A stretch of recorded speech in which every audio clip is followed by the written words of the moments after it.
Cruising from marina to marina, headland to headland, we never see the coves, bays and secret places in between. So I thought I'd spend this summer exploring Cornwall's rarely visited anchorages.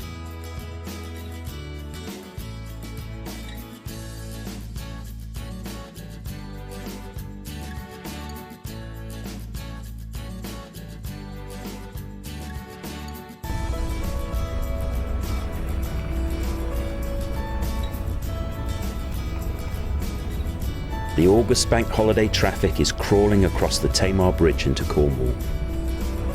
Just before reaching the bridge, on the Cornish side of the Tamar, is the wide estuary of the River Liner. At first, deep rolling Cornish farmland borders the wide sluggish river. Then the banks close in and the fields give way to woodland. On the charts it's shown as virtually all drying out. But on a bend in the river is one place that doesn't dry out, Dandy Hole, an all-tides anchorage, no more than a small pool.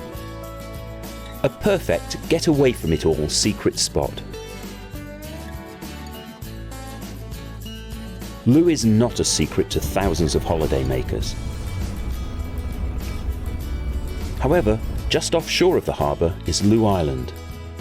Just a few hundred yards away, but a world apart from the hectic holiday crowds of the town.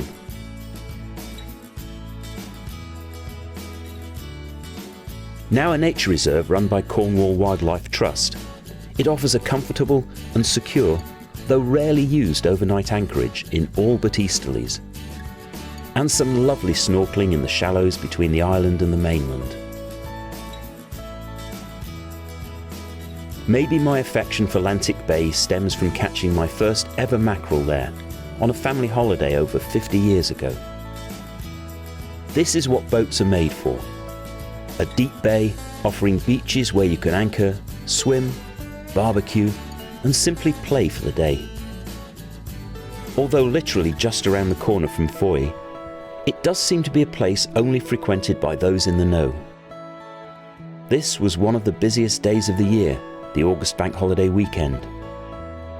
Most other times I've anchored here, we've been the only boat in the bay. While nearby Foy teems with visitors, few ever overnight in Mevagissey.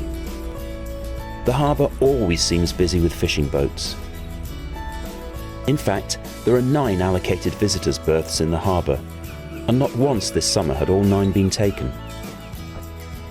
Mevagissey is much more a fish and chips and ice cream type of place than more sophisticated Foy. But to be honest, I can relate to that. And Mevagissey is a fun port to overnight in. This is a town that came into existence due to the massive shoals of pilchards that used to arrive every year off Cornwall's coast.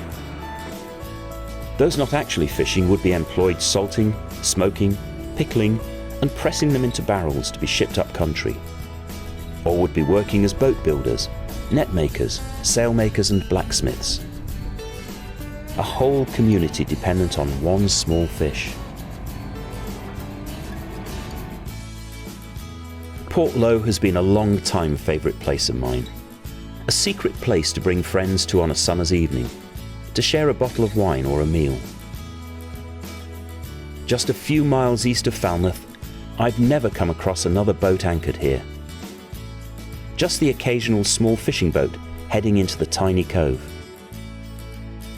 It's hard to imagine that at one time up to 50 pilchard boats fished from here. Easier to imagine the village in its other guise, as a haunt of smugglers bringing tobacco and brandy into Cornwall.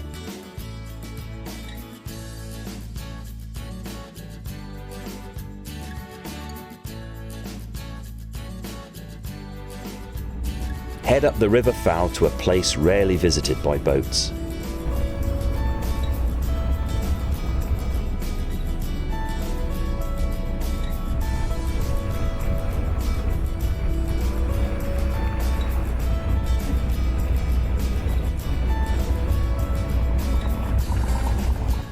It's far from being scenic Cornwall, but it's a unique way to visit Cornwall's only city.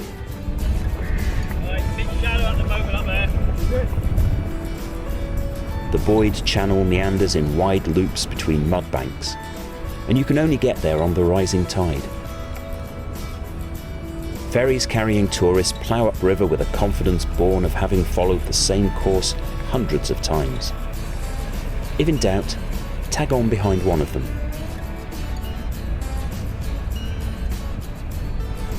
The Helford must be one of Britain's most beautiful rivers, with ancient woodlands along all its banks and creeks.